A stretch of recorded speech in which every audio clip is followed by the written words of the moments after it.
जमहूरियत की तो यही खासियत है, हर किसी को इलेक्शन लड़ने की खुली छूट है। मैंने भी आज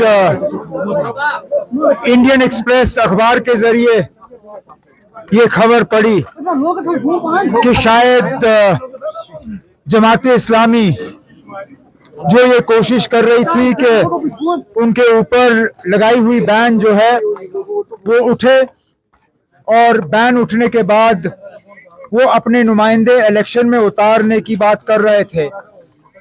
बदकिस्मती से इलेक्शन ब्यूगल बजने से पहले उनके ऊपर लगाई हुई बैन उठी नहीं।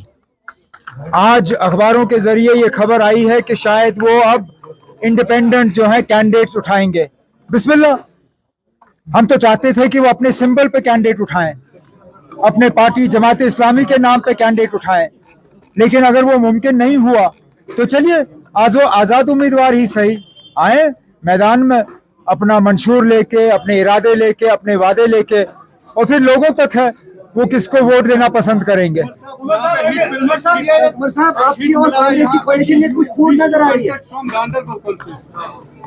मैंने तकरीर में इसके बारे में बात की। मैं अभी इस पे और ज्यादा बात करना मैं नहीं पसंद करूंगा।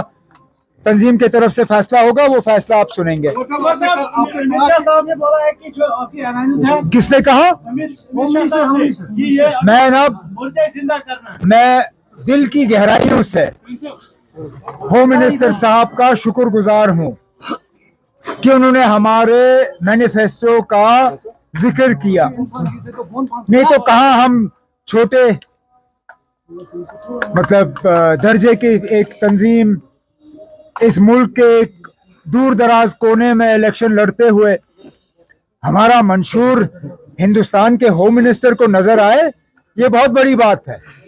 मैं तो बहुत शुक्रगुजार हूं कि उन्होंने जब हमारे मंशूर का नोटिस लिया तो उन्होंने मजबूर किया उन लोगों को जो आज तक हमारा मंशूर पढ़ने के लिए तैयार नहीं थे, उन्होंने भी हमारा मंशूर पढ़ा।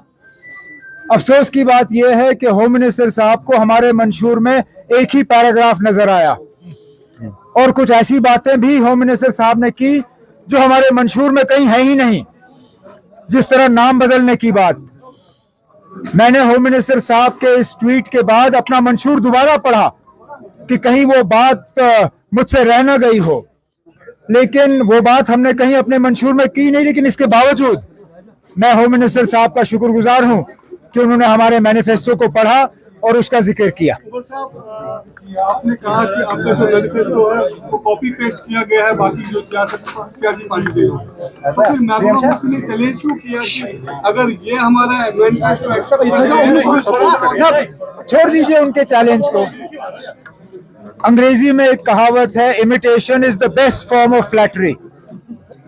उन्होंने हमारे मैनिफेस्टो का नकल करके हमारी तारीफ की, हमें फ्लैटर किया, और ये साबित किया कि सबसे बेहतर और सबसे उम्दा अगर किसी जमात के पास आने वाले 5 साल के लिए एक प्रोग्राम है वो जम्मू कश्मीर नेशनल कॉन्फ्रेंस है।